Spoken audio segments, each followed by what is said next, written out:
దీపావళి హిందువులు జరుపుకునే అతి ముఖ్యమైన పండుగల్లో ఒకటి. ప్రతి సంవత్సరం ఆశ్వయుజ అమావాస్య రోజు దీపావళి పండుగను జరుపుకుంటారు. దీపాన్ని పరబ్రహ్మ స్వరూపంగా భావించి దీపావళి రోజు లక్ష్మీ పూజ చేసిన తర్వాత ఇల్లంతా దీపాలతో అలంకరిస్తారు. మనో వికాసానికి, ఆనందానికి, నవ్వులకు, సంపదలకు చిహ్నంగా ఈ దీపాన్ని భావిస్తారు. ఆశ్వయుజ బహుళ చతుర్దశి నుంచి కార్తీక మాసమంతా సంధ్యా సమయంలో మట్టి ప్రమిదల్లో దీపాలు వెలిగిస్తారు. ఈ సంవత్సరం అంటే 2024వ సంవత్సరం దీపావళి ఎప్పుడు జరుపుకోవాలి అనే ధర్మ సందేహం చాలా మందిలో ఉంది. అంటే ఈసారి అక్టోబర్ 31వ తేదీ దీపావళి జరుపుకోవాలా లేదా నవంబర్ 1వ తేదీ దీపావళి జరుపుకోవాలా అనే ధర్మ సందేహం చాలా మందికి ఉంది. దీపావళి అంటే దీపాల పండుగ అని ఈరోజు అమ్మవారి ముందు ఒక్క దీపాన్ని వెలిగించినా చాలు, అమ్మవారు మనకు సకల ఐశ్వర్యాలను ఇస్తుంది.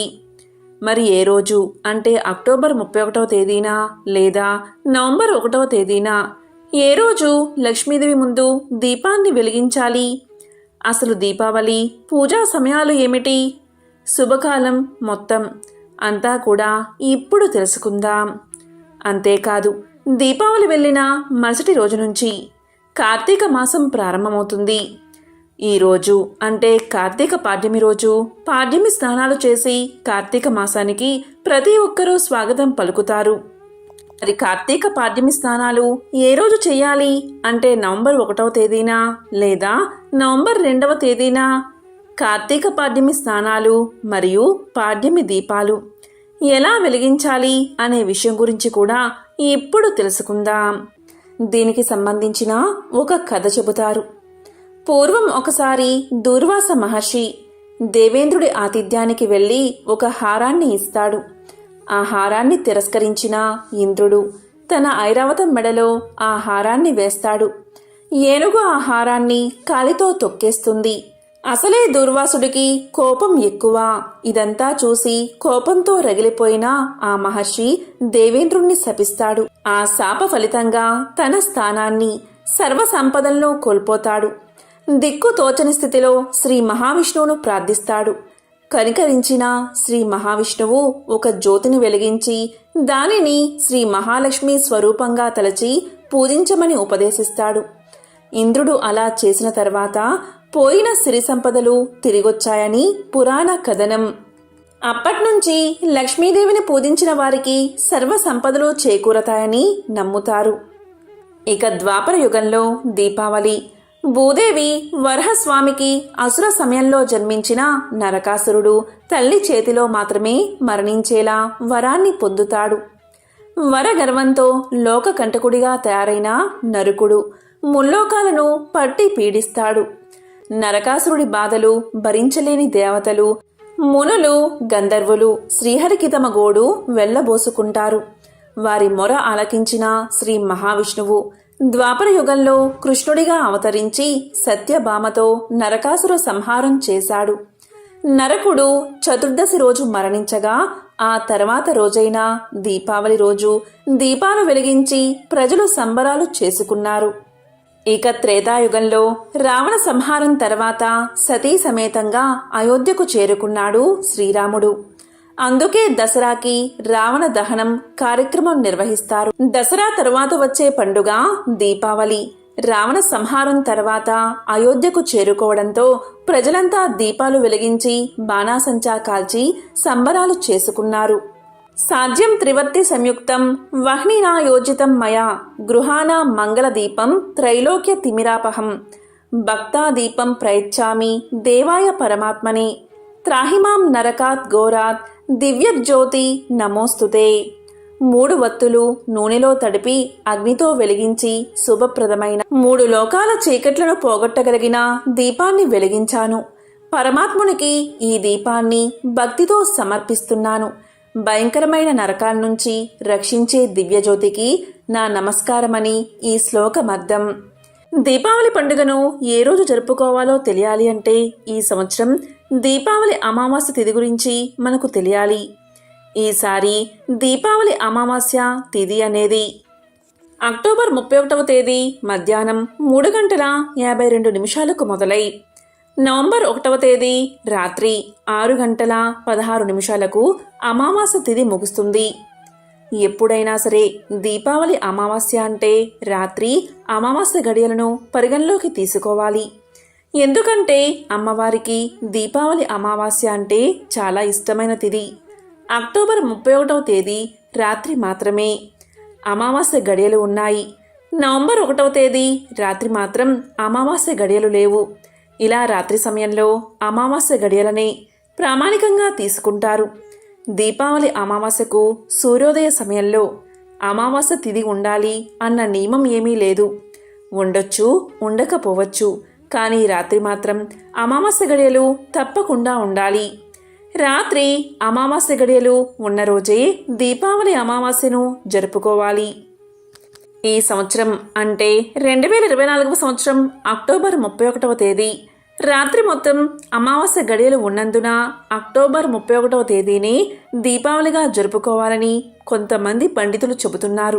మరి కొంతమంది పండితులు సూర్యోదయంతో అమావాస్య గడియలు మరియు సాయంత్రం 6 గంటల వరకు అమావాస్య గడియలు నవంబర్ 1వ తేదీన ఉన్నాయి కాబట్టి ఈ రోజునే దీపావళి జరుపుకోవాలి అంటున్నారు.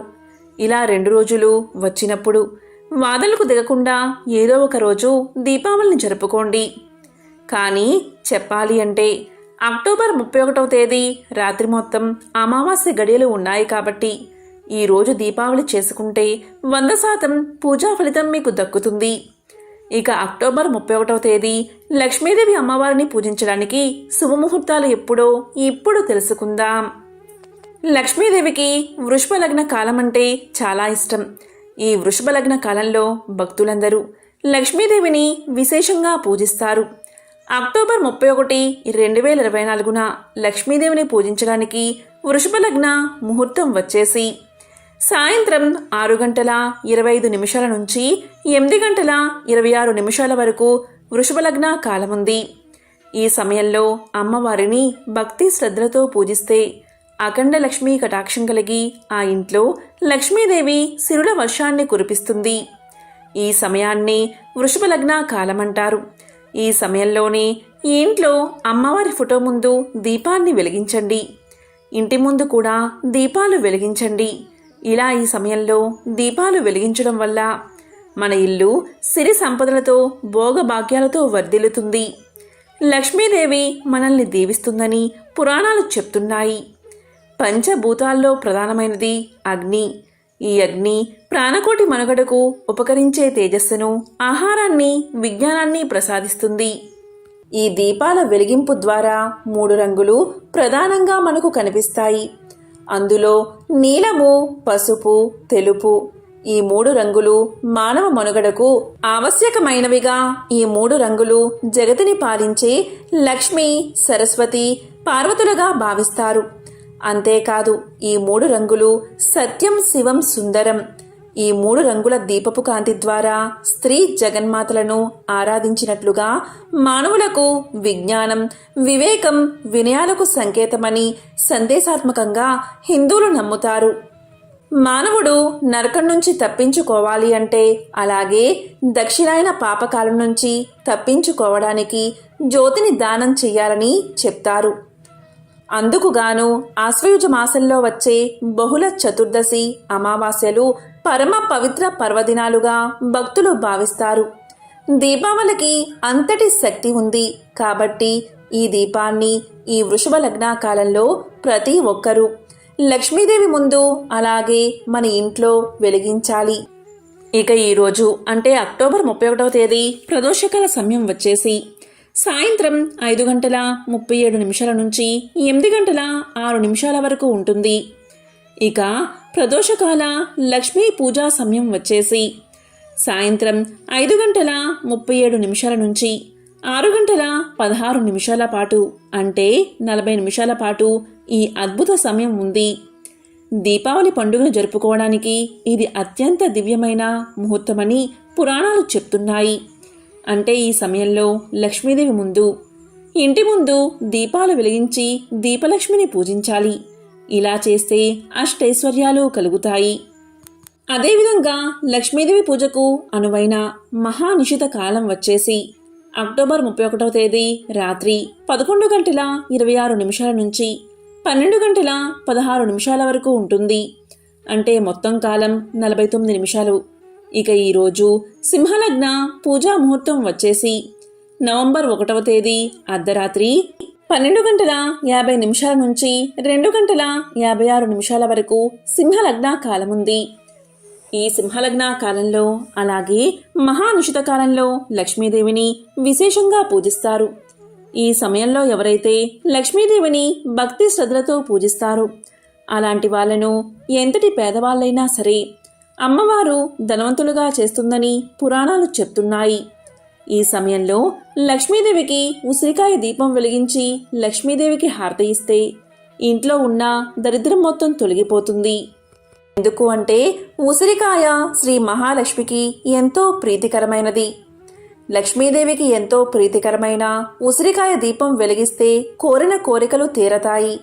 ఈ మహానిషిత కాలంలో ఓం లక్ష్మీ నమో నమః, ఓం లక్ష్మీ నమో నమః అని 108 సార్లు జపిస్తే చాలు అఖండ ఐశ్వర్యం ప్రాప్తిస్తుందని పురాణాలు చెబుతున్నాయి. ఇక దీపావళి వెళ్ళిపోయిన మరుసటి రోజు తెల్లవారుజామున కార్తీక పాడ్యమి స్నానాలు చేస్తారు. అలాగే కార్తీక పాడ్యమి దీపాలు వెలిగిస్తారు. మరి కార్తీక పాడ్యమి స్నానాలు నవంబర్ 1వ తేదీన చెయ్యాలా లేదా నవంబర్ 2వ తేదీన చెయ్యాలా అనే సందేహం చాలామందిలో ఉంది. దీనికి సమాధానం కూడా ఇప్పుడు తెలుసుకుందాం. దీపావళిని ఈ సంవత్సరం అంటే 2024వ సంవత్సరం అక్టోబర్ 31వ తేదీ అర్ధరాత్రి జరుపుకుంటున్నారు. కొంతమంది నవంబర్ 1వ తేదీన జరుపుకుంటున్నారు. అక్టోబర్ 31వ తేదీ దీపావళి జరుపుకున్నా కూడా నవంబర్ 1వ తేదీ పాడ్యమి స్నానాలు చేయకూడదు. ఎందుకంటే నవంబర్ 1వ తేదీ సాయంత్రం 6:16 వరకు అమావాస్య గడియలు ఉన్నాయి. ఆ తర్వాతనే పాడ్యమి వస్తుంది. కాబట్టి నవంబర్ 2వ తేదీ తెల్లవారుజామున పాడ్యమి ఉన్న రోజు కార్తీక పాడ్యమి దీపాలు స్నానాలు చేయాలి. కార్తీక పాడ్యమి అనేది తెల్లవారుజామున ఉండాలి. ఆ రోజు మాత్రమే పాడ్యమి స్నానాలు ఆచరించాలి. కాబట్టి ఈసారి దీపావళి అమావాస్యను అక్టోబర్ 31వ తేదీ జరుపుకోవాలి. అలాగే కార్తీక పాడ్యమి దీపాలు స్నానాలు నవంబర్ 2వ తేదీ తెల్లవారుజామున చేయాలి. అలాగే దీపాలు వెలిగించాలి, స్నానం చెయ్యాలి. కార్తీక పాడ్యమి అనేది నవంబర్ 1వ తేదీ సాయంత్రం 6:16 మొదలై నవంబర్ 2వ తేదీ రాత్రి 8:21 ముగుస్తుంది. అంటే నవంబర్ 2వ తేదీ తెల్లవారుజామున పాడ్యమి ఉన్నందున అందరూ కూడా పాడ్యమి స్నానాలు చేసి పాడ్యమి దీపాలు వెలిగించి కార్తీక మాసానికి స్వాగతం పలకాలి. ఓం శ్రీ మహాలక్ష్మియే నమః. ఓం శ్రీ మాత్రే నమః.